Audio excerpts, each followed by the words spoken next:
ময়নার ক্ষোভ আসামি সাহেবের আগমন দেশবাসীর পক্ষ থেকে খুলনাবাসীর পক্ষ থেকে হিন্দুতার পক্ষ থেকে আব্দুল ফাউন্ডেশনের পক্ষ থেকে সবাই লাইট উঁচু করে দেখিয়ে দেন। আমাদের আলো স্বল্পতার কারণে বলতাম হয়তো দেখতে পাবেন না দর্শক এখন এই লাইট চালানোতে উনি বুঝতে পারছেন লাখে লাখে তাওহীদি জনতার যে ঢল নেমেছে এটা ইতিহাস সৃষ্টি করেছে বাংলাদেশের ইতিহাসে এত বড় মাহফিল ইতিপূর্বে হয় না ভোটেরা।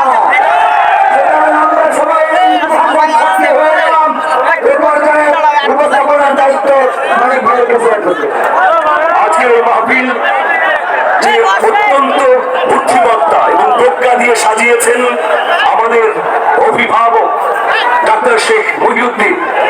ডাক্তার শেখ মহিউদ্দিন স্যার কিছু বলবেন, ওহারা প্রচার করুক হিংসা বিদ্বেষ আর নিন্দাবাদ, আমরা বলিব সাম্য শান্তি এক আল্লাহ জিন্দাবাদ।